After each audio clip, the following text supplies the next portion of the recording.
This is not a video to make fun of Christians or Christianity or to, this is my personal journey.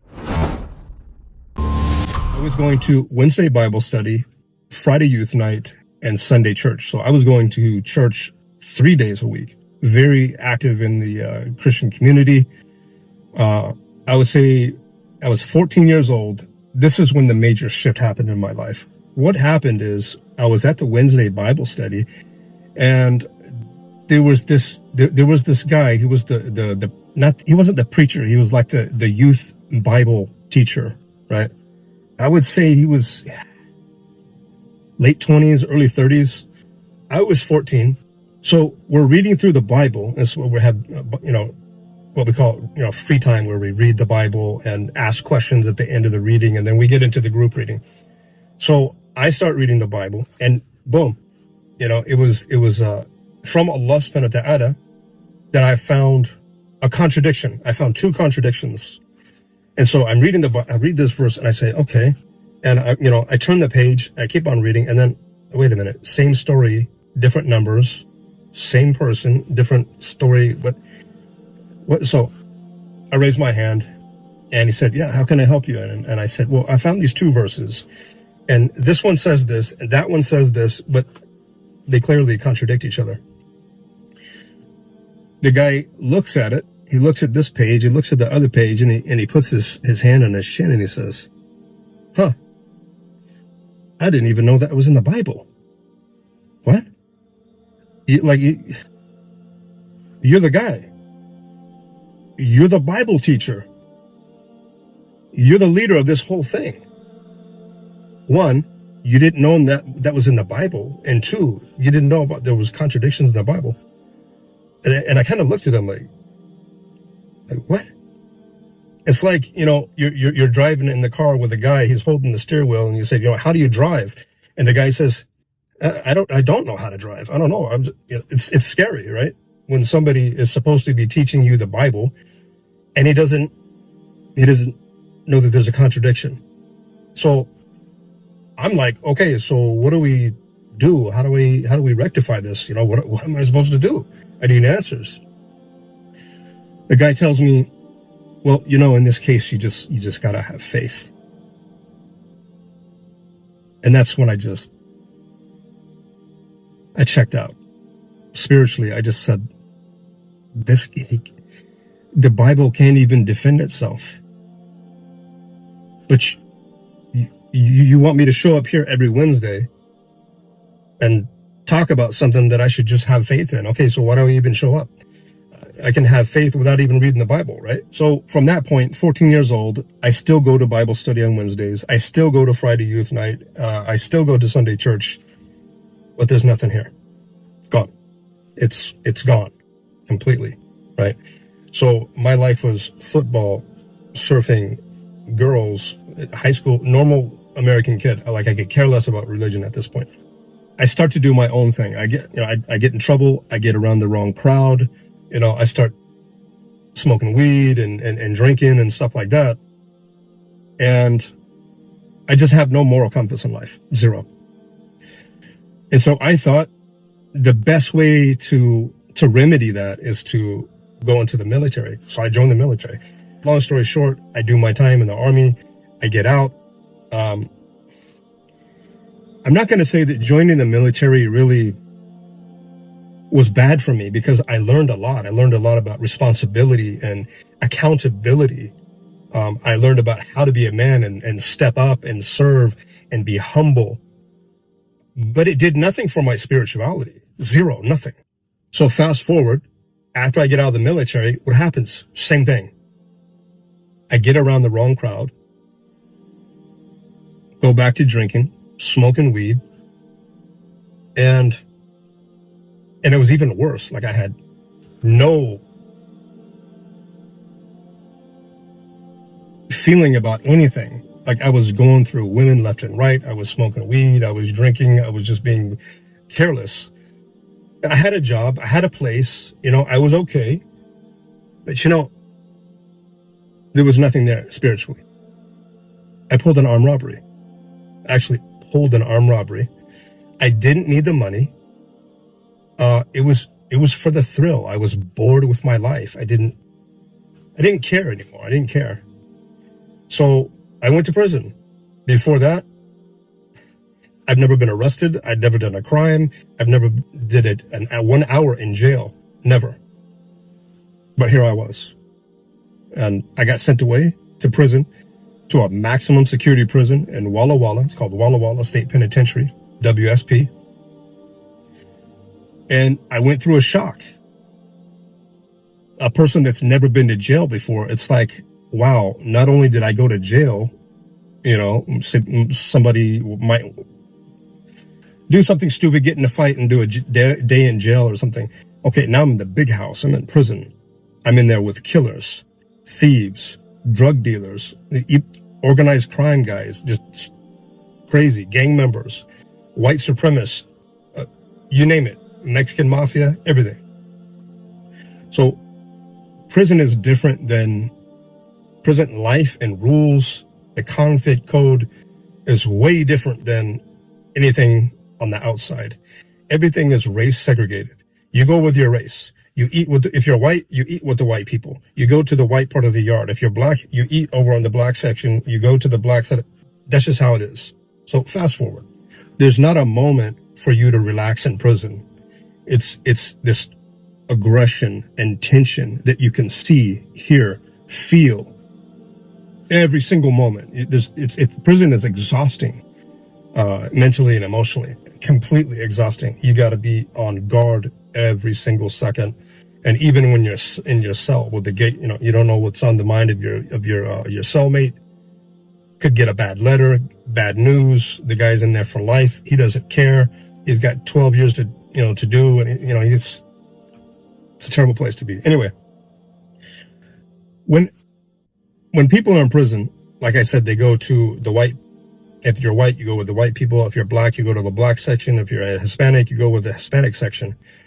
The thing is, I never agreed with any of that because I had never been like with white supremacist people. Like I never even had a friend that was a white supremacist ever. So what I did, I just did the Sigma male thing. I was asserted myself as a dominant male in the prison. So I'm doing my thing. I'm just running, I'm going around the track. And I see this guy across the track.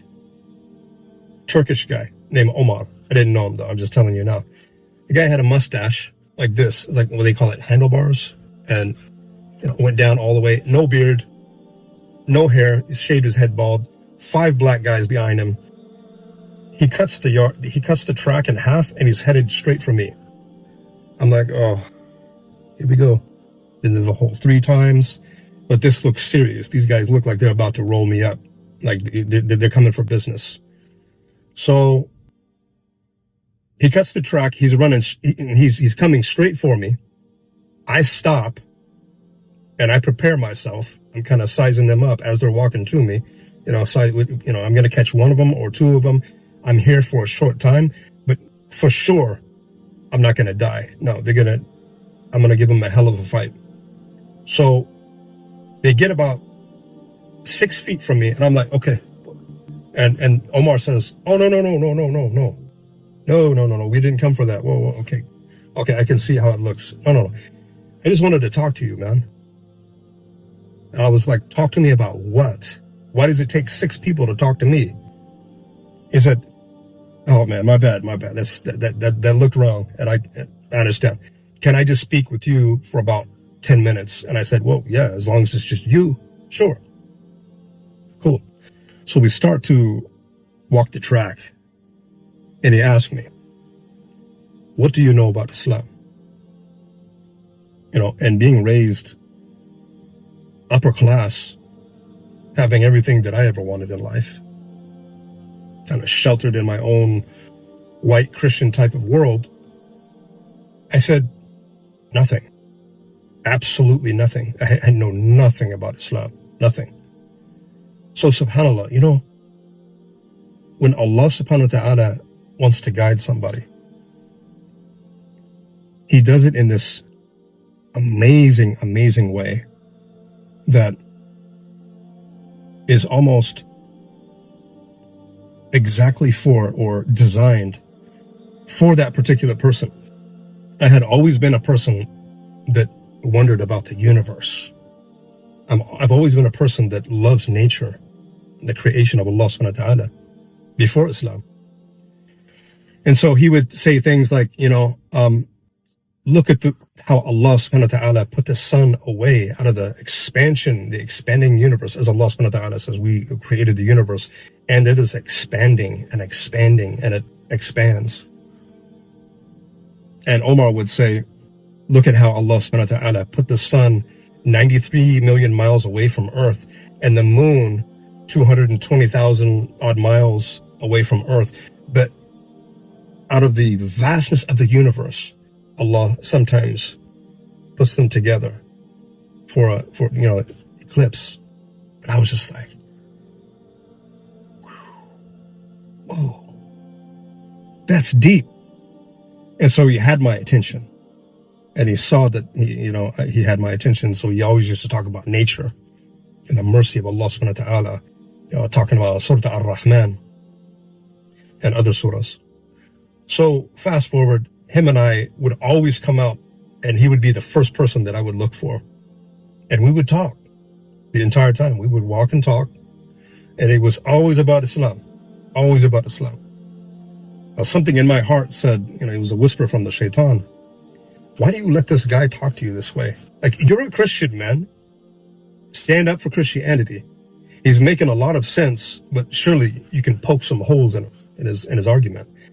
Long story short, I couldn't. And I consider myself versed on Christianity and the Bible.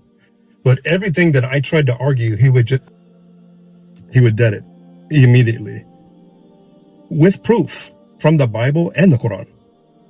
So weeks went by. He said to me, he gifted me a Quran. He said, take care of this Quran. This is a gift don't let anybody touch it. This is for you to read. And I said, thanks, man. I appreciate it. I went into the back, and I went to the back of the Quran, and I looked up names: Jesus, Moses, Abraham, Mary, Job. And I was, just going through, and the thing that I noticed was these stories are all the same in the Bible. Like, same version, same events, same people, to the T. And I said, and I got discouraged. I remember getting discouraged and saying, oh man, if it's like the Bible, it's going to have, it's going to have, what was it called? What did I just say? I lost the word. Contradictory verses. There it is. It's going to have contradictions in it. So I was like, And anyway, I talked to Omar about it, and he explained how the Quran was revealed, and it was still preserved in his language. It was memorized and everything, by millions of people. So I read the book so much. I read this Quran so much, maybe because I didn't have nothing to do because I was in prison in my cell. But I think that I was really taken by the Quran. For example, I would read the Qurans right after breakfast, get to my cell, go straight to my Quran and just read. And so my cellmate was like, what are you reading? I said, I'm reading the Quran. He was like, oh man, what are you doing, man? Quran? No, that's for them, not us. So there was definitely an element of the whispers of the shaitan. Anyway, so I read the Quran, very impressed by the Quran. Especially Surah Ar-Rahman, that really touched me. Surah Ar-Rahman was really, out of all the surahs, that was the one that was, that my heart most loved. So he came to me one day and he said, check this out, man. How about if I invite you to Juma? What's Juma? It's kind of like Sunday church, but we do it on Friday. And I said, sure. Like, I have nowhere to go. I'm in prison. Sure. I wanted to, though. Not like I didn't have nothing to do, nothing better to do, but I wanted to because, him and I had been speaking at this time for about 3 months. And I was very impressed with Islam. Very impressed with Islam. But the whispers of the shaitan, me being a white American, It was really hard. Yeah, Islam is this, it's nice, but that's not for you though. You can't be a Muslim because you're white. That was in 91. A lot of people think that today. White people think that today. They think it's just a religion of brown people, or it's a religion of terrorism, or it's a religion of death, or whatever they think. It's not true. It's for everybody. It's universal. So I went to Juma as a non-Muslim. The first time I went to the masjid was as a non-Muslim. Got there, first thing that happened, I heard the adhan. And that brother was calling the adhan from the heart, and I just, it hit me. And so, next thing, Omar says, oh, come on over here, man. I'm going to show you how to make wudu, what we do before we pray. I'm like, okay. And, he starts to make wudu, and, and I kind of stopped right there, and I was like, we don't do that before church. I mean, you could come from the club or, with your wife or whatever, and you would go straight to church, where these people are washing themselves and they're purifying themselves before they pray, So I was impressed with that. So we get inside the main prayer hall, and he says, look, okay, this is what's going to happen. The imam is going to stand up. He's going to give a sermon. He's going to talk about Islam. He's going to talk about whatever he's going to talk about. And then we're going to get up and we're going to pray. The imam's going to recite Quran. And I said, oh, okay. He's going to pick up the book and he's going to read, while he's doing the khutbah. He said, no. This imam, he memorized the Quran, the whole Quran. I said, that book that you gave me, this thick? Come on, man. No. He said, not only him, there's millions of people throughout the Islamic history that have memorized the Quran. And I was like, from cover to cover? He was like, yeah, word for word, without a mistake. And so that was another one. That was like, it went straight to my heart. These people love their books so much that they memorize it. Whereas if somebody recites the Quran wrong, somebody in the back will correct them. If that's not a tradition of remembering and preserving a book, I don't know what is, right? Ask a Christian to recite the book of Genesis, the whole chapter. No, I don't know Genesis, right? That's my point. So I was very impressed by that. Anyways, I'm sitting on the wall with Omar. He gives the khutbah. I don't even remember what he was talking about. He's done. He calls the iqamah. Gets up after he calls the iqamah. Everybody's lining up. So Omar says, okay, listen, man, just sit over to the side. We're going to line up in prayer in these lines, and we're going to pray, and then we'll go back. I said, okay, fine. Imam says, Allahu Akbar. And these men that are just giants, like solid savages, man, as soon as they go into salah, no matter what they did, killers, drug dealers, assault, robbery, whatever, they became humble in front of Allah subhanahu wa ta'ala. And I just, wow. And so although Omar told me to sit on the wall, no, I'm not going to sit on the wall. I came to Juma for a purpose. I want the whole experience. I want to see everything. So what I did is I got up while they were praying, and I went to the first row, and I did this. I went to the first row on the side, and I just want to look at them. And I was like to myself, wow, man, these people are focused. Like, nothing else matters right now. Nothing. They are focused. They are praying.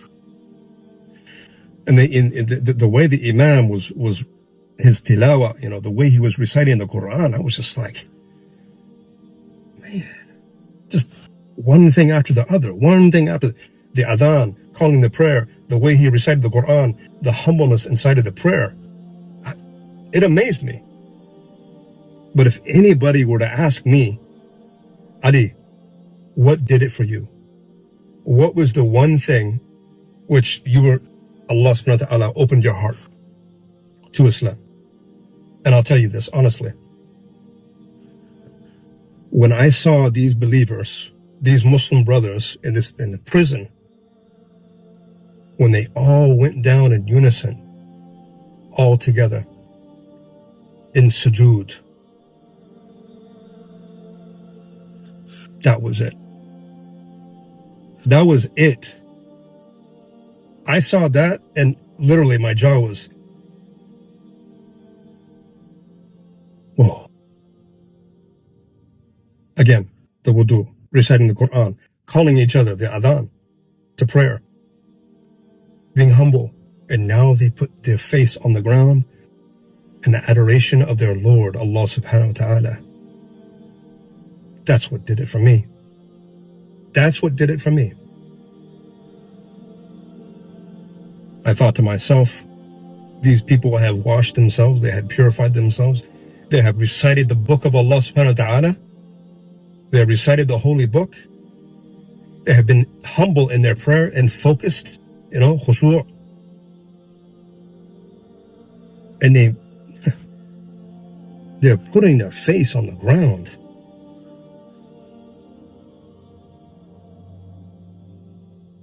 And that was it for me. That was it. My heart completely just opened to the guidance of Allah subhanahu wa ta'ala. And I decided right there. At that point, after I saw the sujood and it just resonated within my soul and my heart, I said to myself, Islam has now become irresistible to me. Completely irresistible. Gotta have it. And so Omar came up after the salah and he said, what do you think? And I said to him, I know I'm white, but I have to be a Muslim. I have to. And you are just going to have to make an exception for me. Because I want to be a Muslim. Whether anybody accepts me or not, I gotta be a Muslim. I'm not leaving here until I become a Muslim, one way or the other. SubhanAllah, brothers were like, Allahu Akbar. SubhanAllah, MashaAllah, Alhamdulillah. So we all sat in a circle that day. October 1991.